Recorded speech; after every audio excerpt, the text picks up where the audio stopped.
এই ইলেকট্রিক বয়লারটি আজ বিক্রি করেছি। এটি চলে যাবে মূলত আমাদের এখান থেকে 1000 কিলোমিটার দূরে।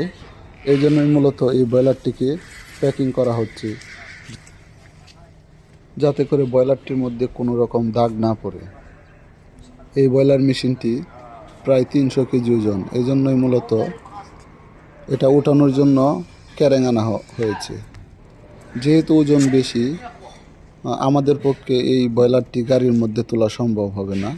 এজন্যই মূলত ক্যারেংটি আনা হয়েছে। এখন ক্যারেনের মাধ্যমেই এই বয়লারটিকে গাড়িতে উঠানো হবে।